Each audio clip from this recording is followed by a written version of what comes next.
Bonjour à toutes, bonjour à tous. Je vous propose de partir aujourd'hui et la semaine prochaine à la découverte d'un pays fascinant et qui est d'ailleurs de plus en plus sous le feu des projecteurs. Il s'agit de la Mongolie.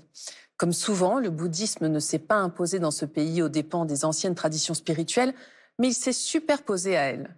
Le tangrisme et le chamanisme en particulier sont d'ailleurs aujourd'hui encore très vivants. Quelle est alors l'histoire de ce pays? Qu'en est-il plus précisément de sa rencontre avec le bouddhisme?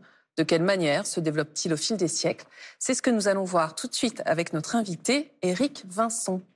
Bonjour Éric. Bonjour Aurélie. C'est un habitué de l'émission, mais je vais vous présenter à nouveau. Vous êtes docteur en philosophie politique, enseignant à l'Université catholique de Lille en anthropologie des religions et psychologie de la religion.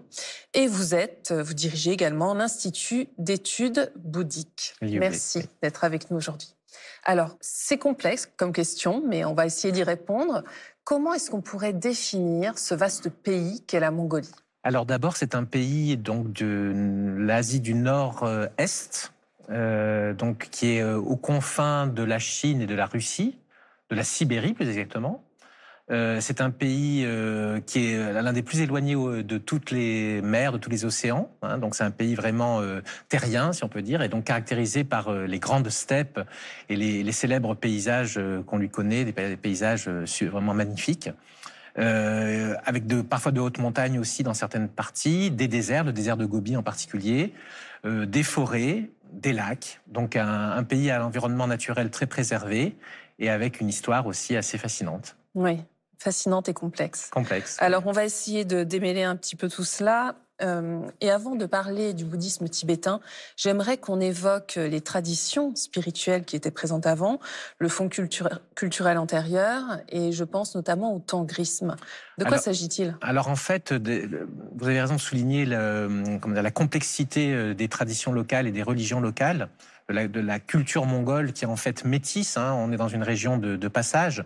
C'est la terre des steppes, comme je disais, est donc habitée par des nomades, par des peuples d'éleveurs nomades. Et donc il y a la route de la soie aussi les routes de la soie qui passent dans ces régions. Et donc il y a un brassage culturel religieux très fort.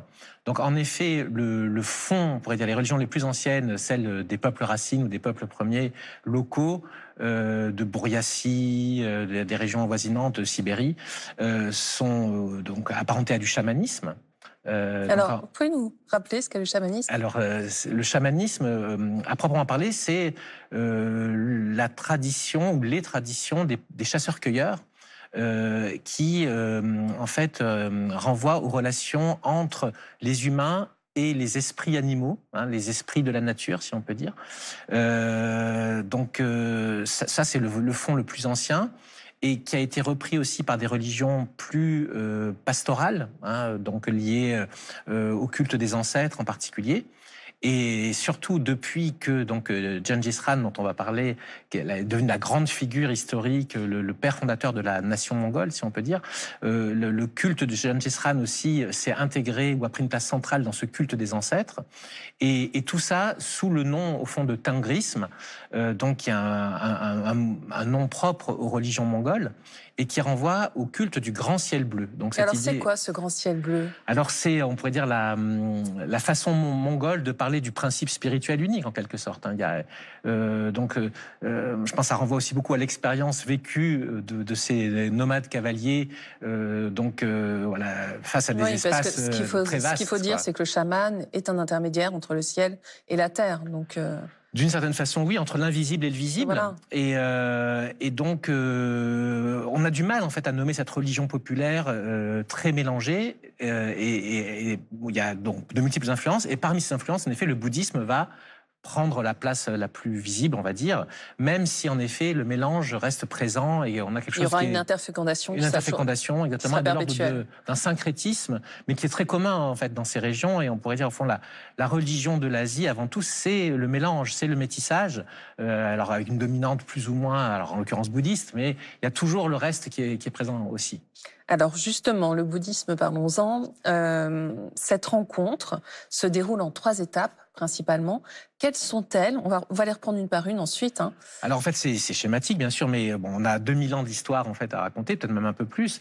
La première grande étape, c'est en fait la plus difficile à décrire parce que c'est avant la mise en place d'États centralisés. C'est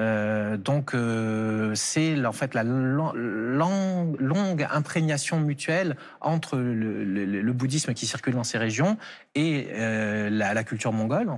Et en l'occurrence, il faut citer quelques-uns de ces peuples nomades qui ont marqué l'histoire. Les Xiongnu, par exemple, ne sont pas très connus en France, mais qui ont été un des peuples nomades qui ont marqué l'histoire chinoise, donc un peu avant l'ère chrétienne et jusqu'au 1er siècle de l'ère chrétienne. Et puis, par la suite, les Huns, par exemple, qu'on connaît un peu plus en France. Et il y en a beaucoup d'autres. Hein, donc, différents peuples nomades dont les noms changent au fil du temps, qui sont très difficiles à cerner. Et finalement, les Mongols seront l'un de ces peuples, ou l'un des noms que prendront ces peuples plus tard dans l'histoire. Et donc, on a une première phase, en effet, où sans doute l'aristocratie de ces peuples nomades s'intéresse au bouddhisme. Il y a des missionnaires qui traversent ces régions. Donc, on sait qu'il y a eu déjà quelques traductions, peut-être des... On est à quelle époque, là, Éric Vincent? Premier millénaire de notre ère. Donc ça, c'est la première phase. Ensuite, la deuxième phase, qui est plus facile à cerner parce qu'elle est plus située dans l'histoire. Et puis surtout, il y a un très grand personnage, je crois savoir. Il y en a plusieurs, mais en l'occurrence, c'est celle justement qui est liée à la mise en place de l'Empire mongol. Donc le grand personnage, on en a déjà parlé, c'est Gengis Khan, qui est le fondateur de cet empire. Là, on est dans les années 1200 donc le début du XIIIe siècle. Et c'est surtout en fait ses descendants, et en particulier Kubilai Khan, donc son petit-fils, est le fondateur de la dynastie Yuan, donc la dynastie sino-mongole, dans le dernier tiers du XIIIe siècle, les années 1270 par là et suivantes, qui va donc vraiment, lui-même, semble-t-il, en choisissant le bouddhisme comme sa religion personnelle, le bouddhisme Vajrayana, le bouddhisme tibétain, himalayen, qui va donc donner une importance particulière à ce bouddhisme et renforcer les liens entre la culture des élites mongoles et ce bouddhisme.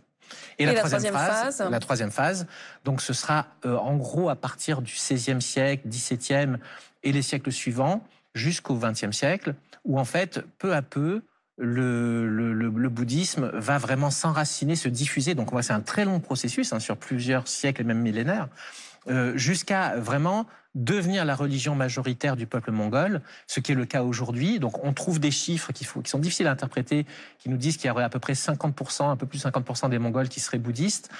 En fait, le bouddhisme est une composante fondamentale de l'identité mongole aujourd'hui. Et c'est très important de dire que c'est l'un des rares pays au monde à avoir le bouddhisme Vajrayana comme religion majoritaire. Ça, c'est vraiment un point clé. On va y revenir au bouddhisme aujourd'hui en Mongolie. Mais avant ça, il y a quand même l'épisode, j'allais dire russe, oui. Au début du XXe siècle. Voilà. C'est-à-dire que donc on a eu ces trois phases qui montrent cette imprégnation progressive, jusqu'à faire de la Mongolie donc l'un des pays les plus marqués par le bouddhisme, hein, puisque au début du XXe siècle, alors on trouve des chiffres aussi qui ont une valeur indicative, mais qui vont nous dire qu'il y a entre peut-être 20% de la population qui est dans les ordres, hein, qui est soit moine, soit nonne. Donc un peu comme le Tibet ancien. Oui, non, ce qui est très conséquent. Extrêmement conséquent. À cette époque-là, on ne peut pas vraiment différencier la culture mongole du bouddhisme Vajrayana.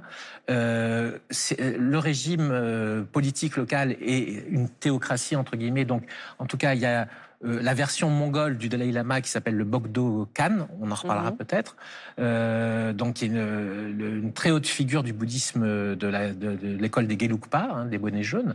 Et donc ce modèle d'une société traditionnelle bouddhiste Vajrayana a été détruit violemment à partir des années 20 et surtout dans les années 30 et suivantes par la mise sous tutelle de la Mongolie à l'égard de la Russie stalinienne, et qui fait qu'en effet les persécutions religieuses vont prendre une ampleur catastrophique dans ce pays, jusqu'à quasiment éradiquer le bouddhisme, hein.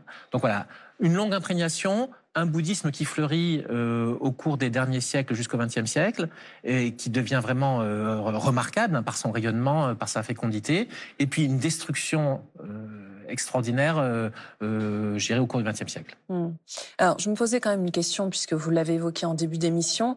La Mongolie, c'est très, très vaste. Il y a des déserts, des montagnes, enfin bon. Est-ce qu'on peut dire que le bouddhisme s'est imprégné partout dans ce pays? Ou est-ce qu'il y a certaines régions qui étaient plus propices au chamanisme?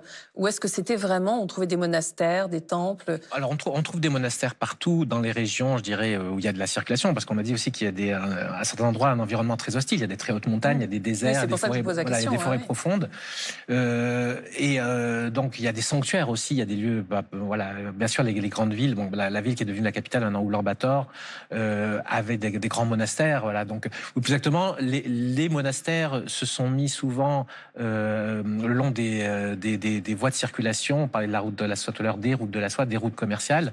Et donc, les zones de peuplement humain se sont mis aussi aux mêmes endroits, ce qui fait qu'on a en effet dans, je dirais, les parties les plus urbanisées de Mongolie, qui est quand même un pays qui a été longtemps un pays de nomades, on avait les monastères bouddhistes présents à ces endroits-là, ces endroits stratégiques, on va dire.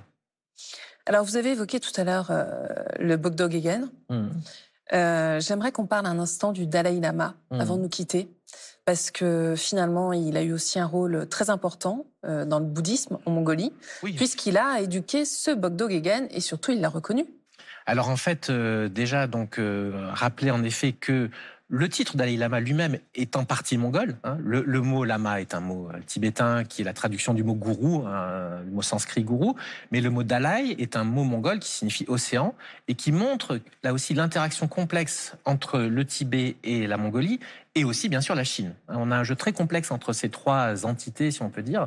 Et donc en effet, les Bogdo Gegen donc, sont les troisièmes personnages du courant Gelugpa, de l'école Gelugpa, hein, après le Dalai Lama et le Panchen Lama, pour dire l'importance de cette figure.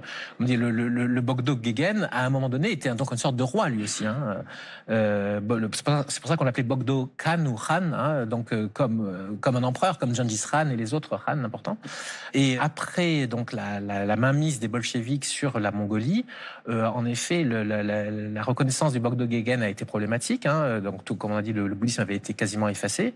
Et il y avait une sorte d'incertitude hein, sur la reconnaissance du futur Tulku, en fait, hein, du 10e Bogdo Gegen. Et donc, tout récemment, en mars 2023, le Dalai Lama a donc présenté, on peut dire publiquement, l'enfant qu'il a reconnu comme 10e de Bogdo Gegen, ce qui constitue en effet un événement, on pourrait dire, tant pour le bouddhisme tibétain que pour le bouddhisme mongol et la Mongolie en général. Nous reviendrons dessus la semaine prochaine. Éric Vincent, merci infiniment d'avoir été avec nous aujourd'hui. Merci. Si vous souhaitez en découvrir plus sur ce pays extraordinaire, voici quelques livres. Bouddhisme de Mongolie, de Dominique Dumas, publié aux éditions Connaissance et Savoir. Cet ouvrage passionnant propose une réinterprétation des sources à travers une démarche rigoureuse et salutaire qui permet une meilleure compréhension des modes de fonctionnement de la société turco-mongole et une vision plus réaliste et cohérente de l'histoire de sa tradition bouddhique. Sagesse de Mongolie, de Galzan Tangan et Badbayar Jaler Dovdon, aux éditions Borealia. Les Mongols et le monde, le catalogue de l'exposition en cours jusqu'au 5 mai à Nantes, sous la direction de Marie Favroux aux éditions du Château. Avec la présentation exceptionnelle d'objets issus des collections nationales de Mongolie, dont un nombre important de trésors nationaux, complété par l'apport d'objets venant des grands musées français et européens, l'exposition propose de découvrir l'histoire du grand empire de Gengis Khan et présentera des objets jamais montrés en Occident. Historia à grand angle, consacré justement à Gengis Khan, auquel a participé notre invité Éric Vincent. Ce dossier rédigé par les meilleurs spécialistes, dont la chercheuse française Marie Favroux, montre la formidable épopée de l'empereur mongol, bien loin de l'image traditionnelle du guerrier, assoiffé de sang, détruisant tout sur son passage. Et enfin, Sagesse bouddhiste le MAG, numéro 27, avec un dossier consacré cette fois au lien entre le corps et l'esprit. C'est la fin de cette émission. Vous pouvez la revoir pendant un mois sur France TV. Nous nous retrouvons pour la seconde partie la semaine prochaine et nous vous souhaitons une très, très belle journée.